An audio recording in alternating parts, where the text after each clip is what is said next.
Diniz, do PT do Acre. Tem a palavra, Vossa Excelência. Obrigado, senador Eduardo Suplicy, que preside esta sessão neste momento.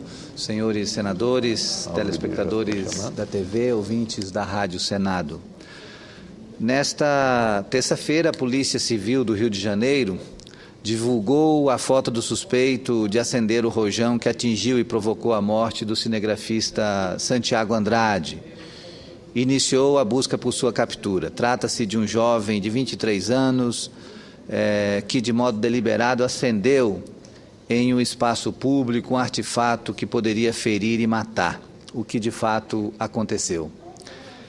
Estamos todos estarrecidos e ocupo a tribuna para me somar aos senadores e à sociedade que, em estado de choque, reafirma que não é possível tolerar a violência extrema apresentada durante as manifestações.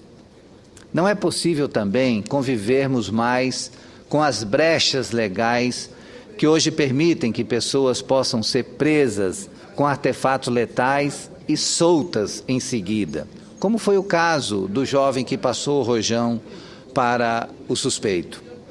É preciso que repensemos se liberdade nas manifestações inclui o direito de ir e vir de pessoas claramente mal intencionadas e armadas com rojões, coquetéis Molotov, foguetes e estilingues incendiários ou escondidas pelo uso de máscaras. Acreditamos que a morte trágica do cinegrafista Santiago Andrade precisa levar todos nós, parlamentares e integrantes do Poder Executivo, integrantes do Judiciário e a sociedade de um modo geral a fazermos uma reflexão severa para conter uma escalada rumo à barbárie.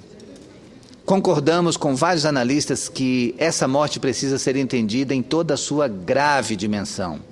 Não bastasse a violência praticada por uma minoria radical que se aproveita de forma criminosa de protestos legítimos para depredar, saquear e incitar a violência, temos agora um homicídio.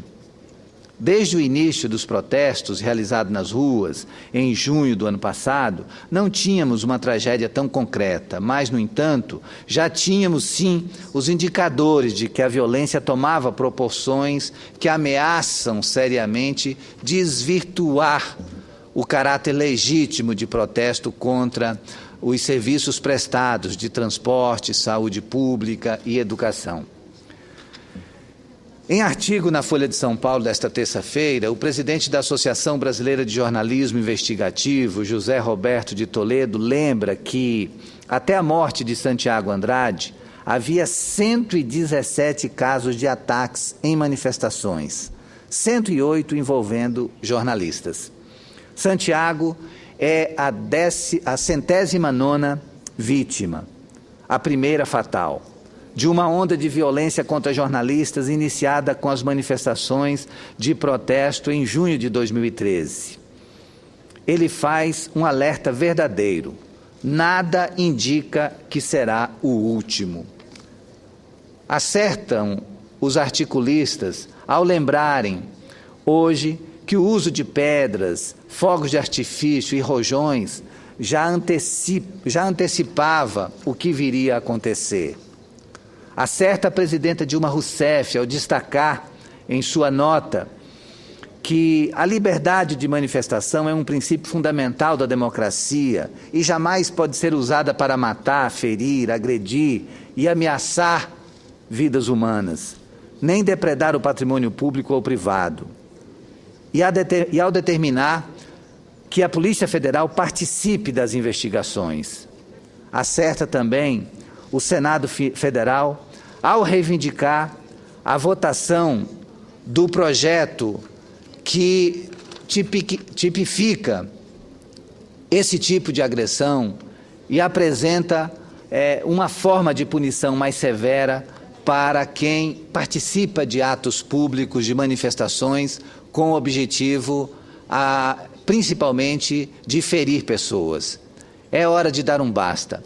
É hora de aplicar punições legais severas a todas essas pessoas e grupos que, escondidos atrás de máscaras covardes, armados para ameaçar e ferir a população se misturam aos verdadeiros manifestantes e disseminam a perda e a dor.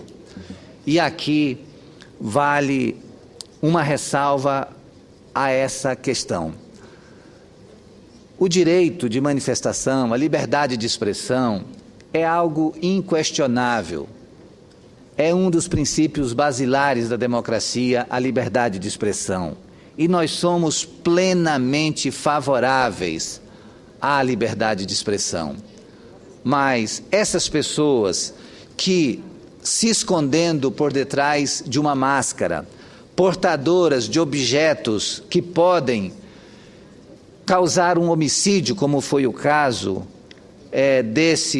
dessa bomba, desse foguete que causou a vida, causou a morte de Santiago Andrade, do cinegrafista, essas pessoas precisam realmente responderem por suas atitudes de maneira muito firme.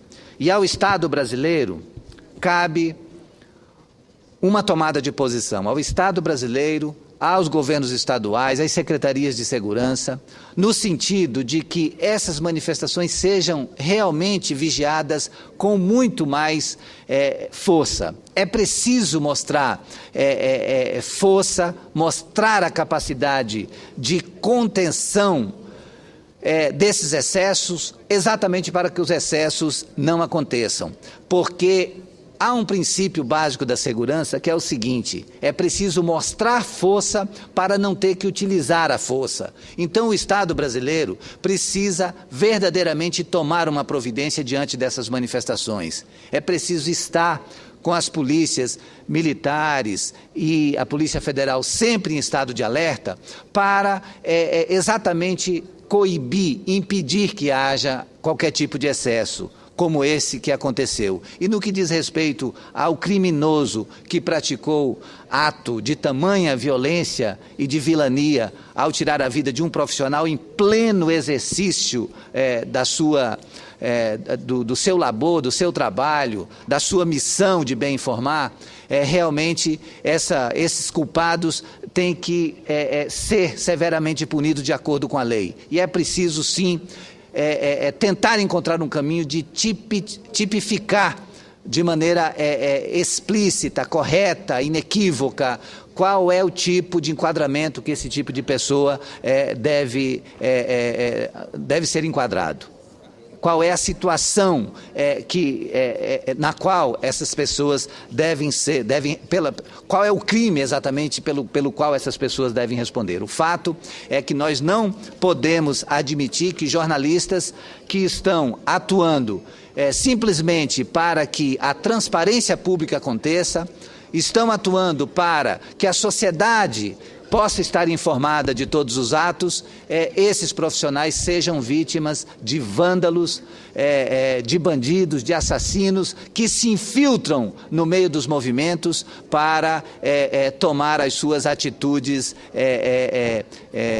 de extrema radicalidade. São verdadeiros extremistas que estão aí para criar a balbúrdia, para, inclusive, deslegitimar movimentos que são movimentos legítimos a partir desses atos de violência. Então, senador Suplicy, que preside essa sessão, eu encerro esse meu pronunciamento reafirmando total disposição de me somar com os nossos colegas aqui do Senado para que a gente reflita qual é o caminho mais adequado para encontrar uma forma de tipificar esse tipo de crime que vem sendo praticado por falsos manifestantes que se infiltram nas manifestações democráticas para praticarem atos de vandalismo, de violência e agora também de assassinato. Muito obrigado, senhor presidente. Obrigado.